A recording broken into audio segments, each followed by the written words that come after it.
asikubingelele Pastor Winike. Okubalulekile kufanele ukuthi inamba isetshenziswa ngoba uyimember ufuthi uyacontribute ku-channel.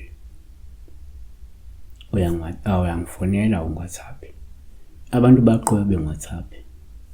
Angikuthandi lokho. Ayikho ivideo neyodwa ngikhona beWhatsApp khona kodwa baqobe beWhatsApp. Sizona masiphambana bese ngiba umuntu omubi. Kanti umubi ngoba ufuna ukusizakala kodwa ufuna ukulandela imigudu efanele. Yabona? Ufona kusuka ngo9 ka 5 ntambama. Leyo ukuthi umuntu engifonele ngo7 ekuseni angazi bani why. Yabona? Sibheka ke la unombukelo okuze la uphupha ngemali sengikhosha ukuthi ubani khona ku YouTube uphuphe eboleka imali usho ukuthi uphupha uboleka imali going to a loan shark uyoboleka imali. Yabona? Company sokuboleka imali ukuboleka nje kumuntu. One, ngokujwayelekile mangize uphupha imali kungaba uphawu oluhluma uyiboleka. Ngoba ungasho ukuthi ngenzeka uzothola umvuzo omkhulu noma omuhle noma uzothola inzuzo ngemva kokuyikhandla noma ngokuyikhandla kwakho. Umshumayeli 11 verse 1 tshala imali yakho ekuhwebeni kwamanye amazwe futhi ke ngolunye lwalezi insuku uzothola inzuzo. 2, kwesinye isikhathi uma uphupha imali kuwuphawu olungaba oluhluma uyiboleka ngoba ngisho ukuthi ngenzeka ukhonyisa ukuthi ukhona umuntu ozofika acela usizo noma afuna usizo lokulekelelwa ngeinsiza zokuphila noma ngayo imali.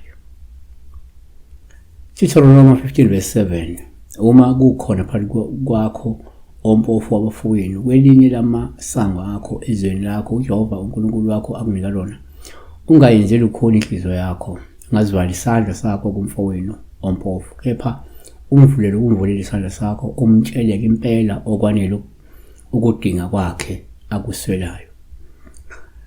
Number 3, kuyenzeka futhi uma uphupha imali uphawu oluhle uma uyiboleka. Olingasho ukuthi ngenzeka uzokwenza umsebenzi walo muntu oboleka kuyimali noma lo muntu okuboleka imali. So if uphupha uboleka imali kimi kungenza ukuthi ukhonto ozongenzela yona mina bese ngikunikeza imali ngikukhokhela noma bese ngikubonga indlela engakubonga ngayo. Number 4, uma uphupha futhi imali kuwuphawu olungaba lubi kwesinye isikhathi uma uyiboleka. Olungathi ngenzeka umuntu osuke ebhekene nje nesikhathi esibi nesinzima ngakwezemali. So umunye umuntu uyayiphupha eboleka imali ngoba akuhambi kahle ngakwezemali noma khama nje alindele ngayo ngakwezemali.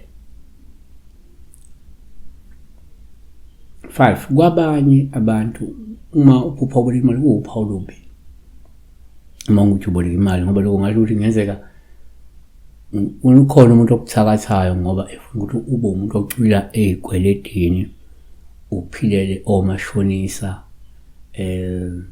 ungayi phambili. Izaga 22 verse 7 nobolekayo uyisigqila